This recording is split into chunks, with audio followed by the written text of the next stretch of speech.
ನಮಸ್ಕಾರ ಸ್ನೇಹಿತರೆ, welcome back to my YouTube channel ಟುರುಫಿಕ್ ವ್ಲಾಗ್ಸ್. ನಾನು ಸ್ಫೂರ್ತಿ ಸುರೇಂದ್ರ. ತುಂಬ ದಿನಗಳ ನಂತರ ನಾನು ವಿಡಿಯೋ ಪೋಸ್ಟ್ ಮಾಡ್ತಾ ಇದ್ದೀನಿ. ಯಾಕೆ ಇಷ್ಟು ಲೇಟಾಗಿ ಪೋಸ್ಟ್ ಮಾಡ್ತಿದ್ದೀನಿ ಅಂದರೆ, ನಂದು ವರ್ಕ್ ಫ್ರಮ್ ಹೋಮ್ ಕೆಲಸ ನಡೀತಾ ಇದೆ. ಹಾಗಾಗಿ ನನಗೆ ಟೈಮ್ ಸಿಗ್ತಾ ಇಲ್ಲ. ಬೆಳಗ್ಗೆಯಿಂದ ಸಂಜೆ ತನಕ ಸಿಸ್ಟಮ್ ಮುಂದೆ ಕೂತಿರ್ತೀನಿ, ಆಫೀಸ್ ಕೆಲಸಗಳನ್ನೇ ನಡೀತಾ ಇರುತ್ತೆ. ಹಾಗಾಗಿ ನನಗೆ ಟೈಮ್ ಸಿಗ್ತಾ ಇಲ್ಲ ವಿಡಿಯೋನ ಎಡಿಟ್ ಮಾಡಿ ಪೋಸ್ಟ್ ಮಾಡೋದಕ್ಕೆ. ಅದಕ್ಕೆ ನಾನು ನಿಮಗೆಲ್ಲರಿಗೂ ಸಾರಿ ಕೇಳ್ತೀನಿ. ನಂತರನೇ ತುಂಬ ಜನ ವರ್ಕ್ ಫ್ರಮ್ ಹೋಮ್ ಮಾಡ್ತಿರ್ತಾರೆ.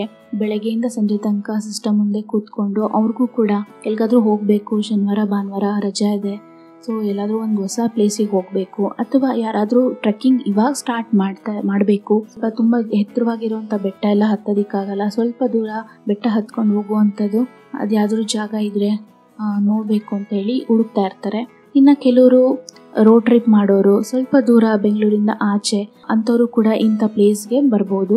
ಇನ್ನು ಬೆಂಗಳೂರಿನಲ್ಲಿರೋರ್ಗಾದರೆ ನಂದಿ ಬೆಟ್ಟ, ಸಾವನದುರ್ಗ, ಶಿವಗಂಗೆ ಇದೆಲ್ಲ ಆಲ್ರೆಡಿ ನೋಡಿರೋವಂಥ ಪ್ಲೇಸಸ್ಸು. ಸೊ ಹಾಗಾಗಿ ಸ್ವಲ್ಪ ಬೆಂಗಳೂರಿಂದ ದೂರ, ತಿರ್ಗಾ ಈ ಕಡೆಯಿಂದ ದಾವಣಗೆರೆ, ಚಿತ್ರದುರ್ಗ ಇರೋರಿಗೆಲ್ಲ ಸ್ವಲ್ಪ ಹತ್ರ ಇರೋದಂಥ ಪ್ಲೇಸ್ ಇದು. ಬಳ್ಳಾರಿ ಜಿಲ್ಲೆ ಹರಪನಹಳ್ಳಿ ತಾಲೂಕು ಅಂತ ಉಚ್ಚಂಗಿದುರ್ಗ ಅಂತ ಒಂದು ಕೋಟೆ ಕೂಡ ಇದೆ, ಮತ್ತು ಒಂದು ದೇವಸ್ಥಾನ ಕೂಡ ಇದೆ.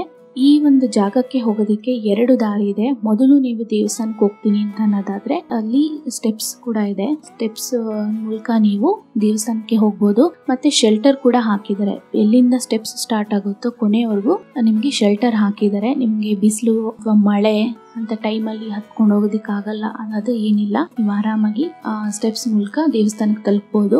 ಇನ್ನೂ ಒಂದು ಜಾಗ ಏನಂದ್ರೆ, ಇವಾಗ ನಾನು ಹೋಗ್ತಾ ಇದ್ದೀನಿ ಆ ಜಾಗ, ಮೊದಲು ನಿಮಗೆ ಕೋಟೆ ಸಿಗುತ್ತೆ, ಅದಾದ್ಮೇಲೆ ದೇವಸ್ಥಾನ ಸಿಗುತ್ತೆ. ಕೋಟೆ ಹೇಗಿದೆ ಅಂತ ನೋಡ್ಕೊಂಡು ಆಮೇಲೆ ದೇವಸ್ಥಾನಕ್ಕೆ ಹೋಗೋಣ ಅಂತ ಪ್ಲಾನ್ ಮಾಡಿ ನಾವು ಇಲ್ಲಿ ಈ ದಾರಿ ಹೋಗ್ತಾ ಇದೀವಿ. ಈ ರೋಡ್ ನೋಡ್ತಾ ಇರ್ಬೋದು, ಸ್ವಲ್ಪ ಆಫ್ ರೋಡ್ ಇತ್ತು ಸ್ಟಾರ್ಟಿಂಗ್ ನಾವು ಎಂಟ್ರಿ ಆದಾಗ. ಆಮೇಲೆ ರೋಡ್ ಚೆನ್ನಾಗಿದೆ. 2 ವೀಲರ್ 4 ವೀಲರ್ ಎರಡೂ ಕೂಡ ಇಲ್ಲಿ ಬರ್ಬೋದು. ಇಲ್ಲಿ ಉಚ್ಚಂಗಿ ದುರ್ಗಮ್ಮ ದೇವಸ್ಥಾನ ಇದೆ, ಕೋಟೆ.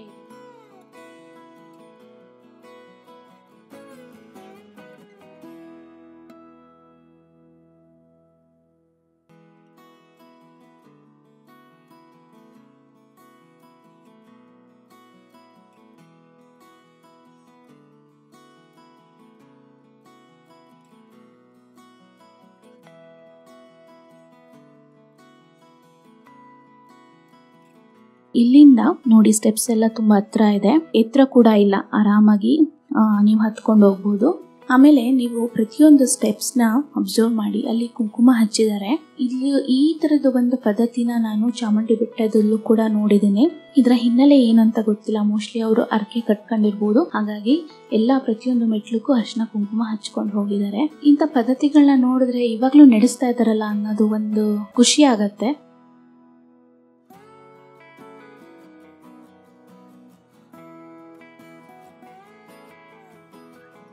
ಇಲ್ಲಿಂದ ಫಸ್ಟ್ ವ್ಯೂ ಹೇಗೆ ಕಾಣಿಸುತ್ತೆ ಹೊರಗಡೆ ಅಂತ ನೋಡಿ. ಬಿಸಿಲಿಲ್ಲ, ಮತ್ತೆ ನಿಮಗೆ ಸುತ್ತಲೂ ಒಳ್ಳೆ ವ್ಯೂ ಸಿಗುತ್ತೆ, ಬೆಟ್ಟ ಗುಡ್ಡ.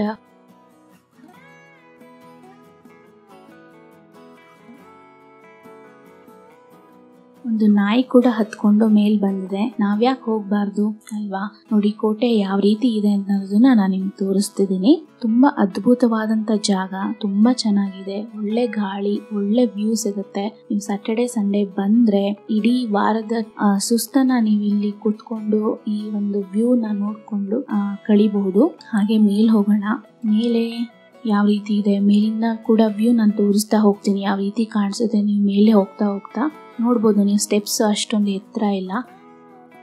ಇಲ್ಲೊಂದು ಕತ್ತೆ ಬೇರೆ ಇದೆ ನೋಡಿ. ಅದು ನಾನು ಹತ್ತೋದನ್ನ ನೋಡ್ತಾ ಇದ್ದು ಅದು ನನ್ನೇ ನೋಡ್ತಾ ಇತ್ತು. ಎಲ್ಲಿ ಅದು ಗುದ್ಬಿಡುತ್ತೋ ಅಂತ ಭಯ ಆಗ್ತಿತ್ತು. ಕತ್ತೆ ಗುದ್ದಲ್ಲ, ಒದಿಯುತ್ತೆ. ಓಕೆ, ಅದು ಎಲ್ಲಿ ಒದಿಯುತ್ತೋ ಅಂತ ಹೆದರ್ಕೊಂಡು ನಾನು ಮೇಲೆ ಹತ್ತಾ ಇದ್ದೆ. ಸ್ವಲ್ಪ ಹಿಂಗ್ ಟರ್ನ್ ಮಾಡಿ ನೋಡ್ತೀನಿ, ಅಲ್ಲಿ ಇನ್ನ 2 ಕತ್ತೆಗಳಿದಾವೆ. ಅದು ಬೇರೆ ದಾರಿ ತುಂಬಾ ಚಿಕ್ಕದು. ಆ ದಾರಿ ಮಧ್ಯದಲ್ಲಿ 2 ಕತ್ತೆಗಳು ನಿಂತಿತ್ತು. ಅದು ಹಿಂಬದಿನಲ್ಲೇ ಇತ್ತು. ನನ್ಗೊಂದ್ ಸ್ವಲ್ಪ ಭಯ ಆಯ್ತು, ಎಲ್ಲಿ ಹಿಂದಗಡೆಯಿಂದ ಒದಿಯುತ್ತೋ ಅಂತ. ಅವ್ರು ಬೇರೆ ಏನೋ ಅದಕ್ಕೆ ತಿನ್ನಿಸ್ತಾ ಇದ್ರು. ಸಖತ್ ಭಯ ಆಗ್ತಾ ಇತ್ತು. ಹೆದರ್ಕೊಂಡು ಹೋಗ್ತಾ ಇದ್ದೆ. ಮತ್ತೆ ನೋಡಿದ್ರೆ ಇನ್ನೂ 1 ಕತ್ತೆ ಬಂತು. ಇಷ್ಟೊಂದು ಕತ್ತೆ ಎಲ್ಲಿ ಹೆಂಗ್ ಬರುತ್ತೆ ಅಂತ ಒಂಥರ ಆಶ್ಚರ್ಯ ಆಯ್ತು. ಯಾಕೆಂದ್ರೆ ಇಂಥ ಒಂದು ಗುಡ್ಡ, ಬೆಟ್ಟ, ದೇವಸ್ಥಾನದಲ್ಲಿ ಕೋತಿಗಳು ಹೆಚ್ಚಾಗಿ ನಾವು ಕಾಣ್ತೀವಿ. ಆದ್ರೆ ಇಲ್ಲಿ ನೋಡಿದ್ರೆ ಕತ್ತೆಗಳಿದ್ವು. ಎಲ್ಲಿ ನೋಡಿದ್ರು ಕತ್ತೆಗಳಿದ್ವು ಇಲ್ಲಿ. ಆಮೇಲೆ ಗೊತ್ತಾಯ್ತು ಇಲ್ಲಿ ಕತ್ತೆ ಮೇಯಿಸೋದಕ್ಕೆ ಒಬ್ರು ನಿಂತಿದ್ದಾರೆ. ನಿಮ್ಗೆ ಅಲ್ಲಿ ಕಾಣಿಸ್ತಿರ್ಬೋದು, ವಿಡಿಯೋಲ್ ಕಾಣಿಸುತ್ತೆ, ದೂರದಲ್ಲಿ ಇದ್ದಾರೆ ಮೇಲ್ಗಡೆ. ಮತ್ತೆ ಇನ್ನೊಂದ್ಸತಿ ತೋರಿಸ್ತೀನಿ, ವ್ಯೂ ತೋರಿಸ್ಬೇಕಾದ್ರೆ ನಿಮ್ಗೆ ಕಾಣಿಸುತ್ತೆ ನೋಡಿ, ಅವ್ರು ಅಲ್ಲಿ ನಿಂತಿರ್ತಾರೆ ನೋಡಿ, ಅಲ್ಲಿ ನಿಂತಿದ್ದಾರೆ. ಅಲ್ಲಿ ನಿಂತ್ಕೊಂಡು ಅವರು ಕತ್ತೆಗಳನ್ನ ವಾಚ್ ಮಾಡ್ತಾ ಇದಾರೆ, ಎಲ್ಲೆಲ್ಲಿ ಹೋಗುತ್ತೆ ಏನೇನಂತ. ಅಲ್ಲಿಂದನೇ ಅವರು ಕಂಟ್ರೋಲ್ ಮಾಡ್ತಾರೆ ಕತ್ತೆಗಳನ್ನ. ಇಲ್ಲಿಂದ ಒಂದು ವ್ಯೂ ನೋಡೋಣ ಅಂತ ಮೇಲೆ ಒಂದ್ ಸ್ಟೆಪ್ ಹತ್ತದೆ ಅಷ್ಟೇ. ಹತ್ತಿದಕ್ಕೆ ನನ್ ಸ್ಲಿಪ್ಪರ್ ಅಲ್ಲೇ ಕಿತ್ತೋಯ್ತು. ಆಮೇಲೆ ಇಲ್ಲಿ ಅಷ್ಟು ಜನ ಇಲ್ಲ ಅಂತ ನೀವು ವರಿ ಮಾಡ್ಕೋಬೇಡಿ. ಜನ ಬರ್ತಾರೆ, ಅಂದ್ರೆ ತುಂಬಾ ಕಡಿಮೆ ಜನ, ಯಾಕಂದ್ರೆ ಇವಾಗ ಕೋವಿಡ್ ಇರೋದ್ರಿಂದ ಸ್ವಲ್ಪ ಜನ ಕಡಿಮೆ ಇದ್ದಾರೆ. ಇಲ್ಲಿ ಸೇಫ್ಟಿ ಇದೆ, ಯಾಕೆಂದ್ರೆ ನಾನು ಅಲ್ಲಿ ಎಂಟ್ರಿ ಆಗ್ಬೇಕಾದ್ರೇನೆ ಲೇಡಿ ಪೊಲೀಸ್ನ ನಾನು ನೋಡಿದೆ. ಭಯ ಪಡೋಂಥದ್ದೇನಿಲ್ಲ, ಏನು ಕಳ್ಳಿರ್ತಾರೆ ಆತರ ಏನು ಭಯ ಪಡೋಂಥದ್ದಿಲ್ಲ.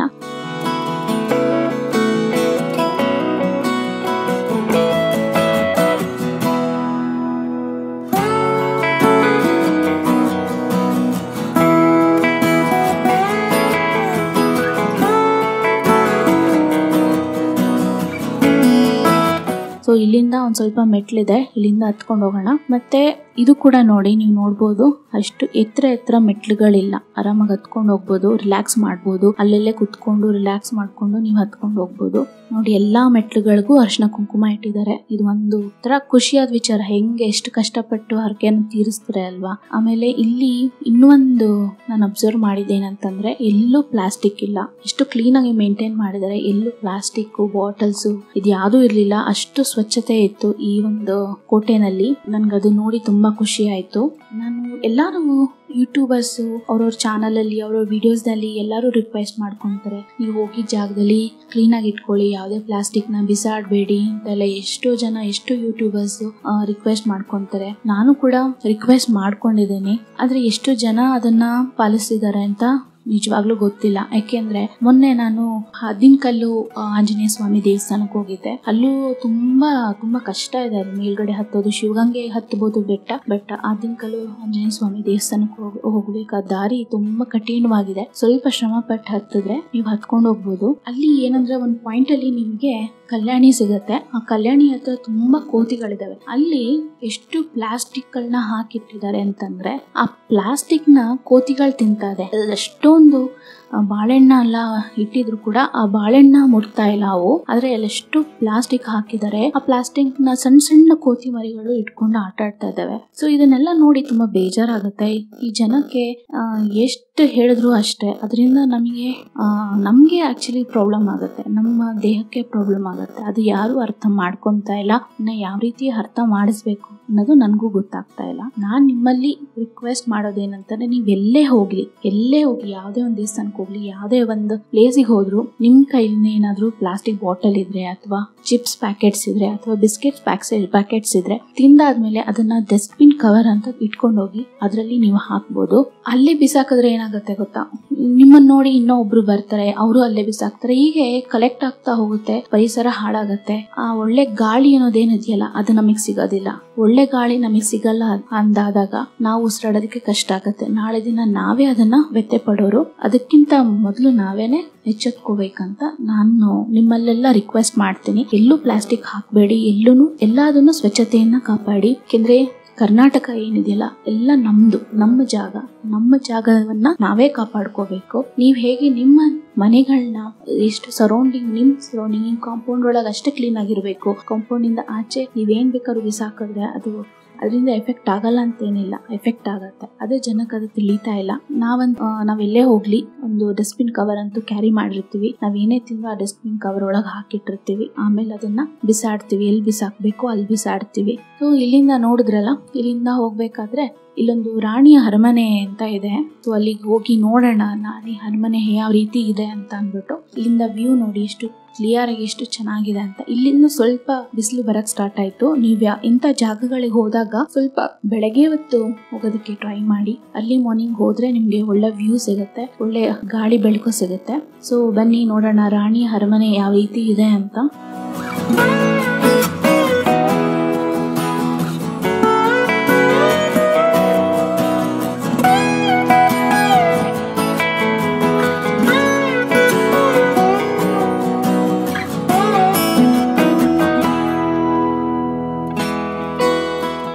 ನೋಡಿ, ಇದು ರಾಣಿಯ ಅರಮನೆ ಆಗಿತ್ತು. ಇವಾಗ ಮೇಲ್ಛಾವಣಿ ಎಲ್ಲ ಬಿದ್ದೋಗಿದೆ ಅಂತ ಅನ್ಕೊಂತೀನಿ. ಒಳಗಡೆ ಏನೇನೂ ಇಲ್ಲ.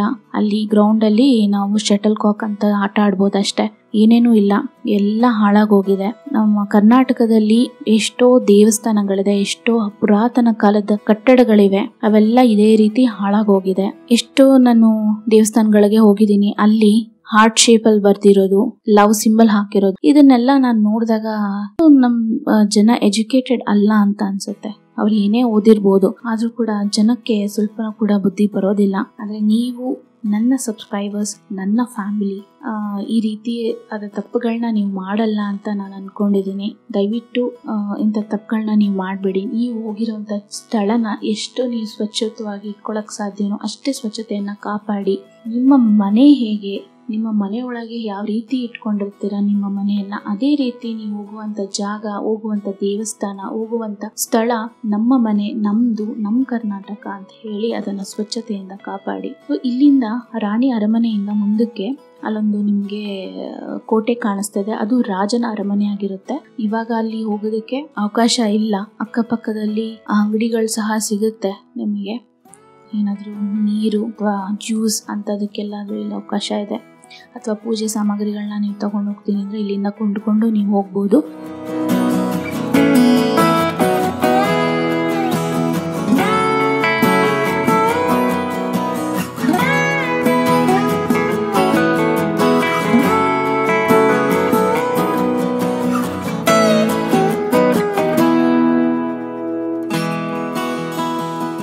ಇದು ರಾಜನ ಅರಮನೆಯ ಕೋಟೆ ಹೊರಭಾಗದಿಂದ. ಇಲ್ಲಿಂದ ನಾವು ಮುಂದೆ ಸಾಗಿದ್ರೆ ಉಚ್ಚಂಗಿಯಮ್ಮ ದೇವಸ್ಥಾನ ಸಿಗುತ್ತೆ.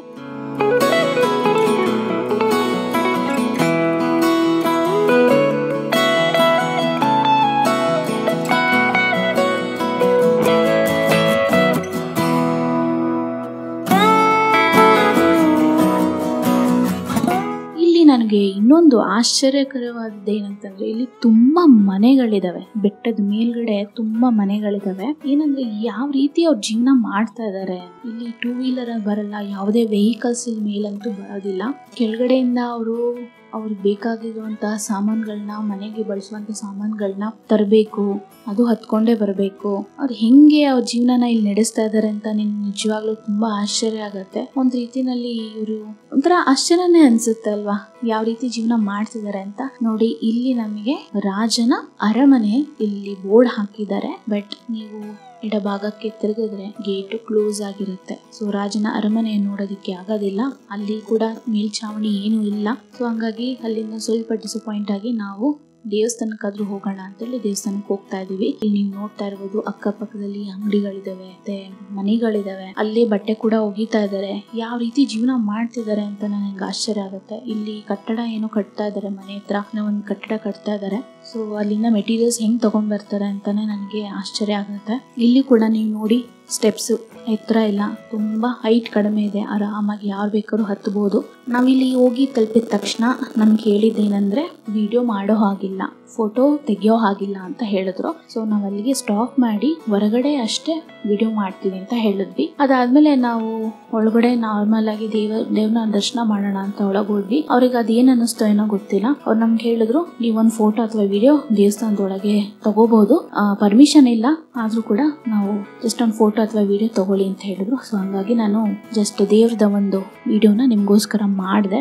ನೀವು ಕೂಡ ಆ ತಾಯಿ ದರ್ಶನವನ್ನ ಪಡೀರಿ ಅಂತ ಹೇಳಿ, ಎಲ್ಲರಿಗೂ ದೇವಿ ಒಳ್ಳೇದ್ ಮಾಡ್ಲಿ ಅಂತ ನಾನು ನಿಮ್ಮೆಲ್ಲರ ಪರವಾಗಿ ನಾನು ಕೇಳ್ಕೊಂತಾ ಇದ್ದೀನಿ. ಸೊ ಇಲ್ಲಿ ಬಂದ್ರೆ ಹೊರಗಡೆ, ದೇವಸ್ಥಾನದ ಹೊರಗಡೆ ಇಲ್ಲಿ 2 ದೇವ್ರಿದೆ. ಸೊ ಯಾವ ದೇವ್ರು ಅಂತ ನನಗೆ ಗೊತ್ತಾಗ್ಲಿಲ್ಲ. ನಿಮಗೇನಾದ್ರೂ ಈ ದೇವ್ರು ಯಾವ್ದು ಅಂತ ಗೊತ್ತಾಗಿದ್ರೆ ನಾನು ಕಾಮೆಂಟ್ ಮಾಡಿ ತಿಳಿಸಿ.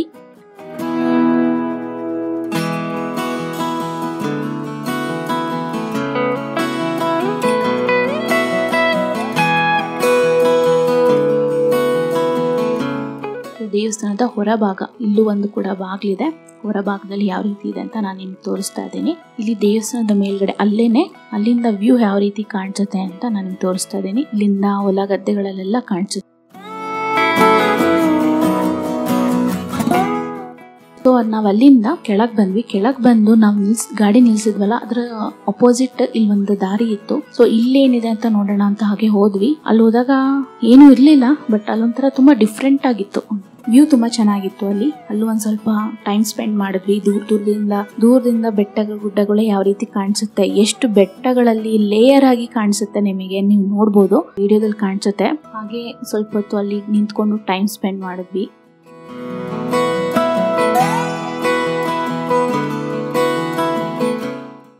ಎಲ್ಲೋ ಒಂದು ಕಡೆ ಮಳೆ ಬರ್ತಾ ಇತ್ತು ನೋಡಿ, ಅಲ್ಲಿ ತೋರಿಸ್ತಾನೆ. ಅಲ್ಲಿ ಒಂದು ಮಾರ್ಕ್ ಮಾಡ್ತೇನೆ, ರೆಡ್ ಕಲರ್ ಮಾರ್ಕ್ ಮಾಡಿದೆ, ಅಲ್ಲಿ ಮಳೆ ಬರ್ತಾ ಇದೆ. ಸರಿ ಸ್ನೇಹಿತರೆ, ಈ ವಿಡಿಯೋನ ಇಲ್ಲಿಗೆ ಮುಗಿಸ್ತೀನಿ. ಈ ದೇವಸ್ಥಾನದ ಬಗ್ಗೆ, ಈ ಒಂದು ಜಾಗದ ಬಗ್ಗೆ ನನಗೆ ಹಿಸ್ಟ್ರಿ ಅಷ್ಟು ಗೊತ್ತಿಲ್ಲ. ನಿಮಗೆ ಗೊತ್ತಿದ್ರೆ ದಯವಿಟ್ಟು ನನಗೆ ಕಮೆಂಟ್ ಮಾಡಿ ತಿಳಿಸಿ, ಅಥವಾ ಯಾವ್ದಾದ್ರು ಲಿಂಕ್ ಇದ್ರೆ ಈ ಒಂದು ದೇವಸ್ಥಾನದ ಹಿನ್ನೆಲೆ ಏನಿದೆ ಅನ್ನೋದು ಲಿಂಕ್ ಏನಾದ್ರು ನಿಮ್ಗೆ ಸಿಕ್ಕಿದ್ರೆ ನನಗೆ ತಿಳಿಸಿ. ನಾನು ಕೂಡ ಇದರ ಹಿಸ್ಟ್ರಿ ತಿಳ್ಕೊಳ್ಳೋಕ್ಕೆ ತುಂಬಾ ಇಷ್ಟಪಡ್ತೀನಿ. ಎಲ್ಲರೂ ಕಮೆಂಟ್ನ ಓದೋದಕ್ಕೆ ನನಗೂ ಕೂಡ ಇಷ್ಟ ಆಗುತ್ತೆ. ನಾನು ಆ ಕ್ಷಣಕ್ಕೆ ನಿಮಗೆ ರಿಪ್ಲೈ ಕೂಡ ಮಾಡ್ತೀನಿ. ಈ ವಿಡಿಯೋ ನಿಮ್ಗೆ ಇಷ್ಟ ಆಗಿದ್ರೆ ಲೈಕ್ ಮಾಡಿ, ಶೇರ್ ಮಾಡಿ, ಹಾಗೆ ಸಬ್ಸ್ಕ್ರೈಬ್ ಮಾಡಿ. ಮತ್ತೆ ಸಿಗೋಣ ಮುಂದಿನ ವಿಡಿಯೋದಲ್ಲಿ. ಅಲ್ಲಿವರೆಗೂ ಧನ್ಯವಾದ.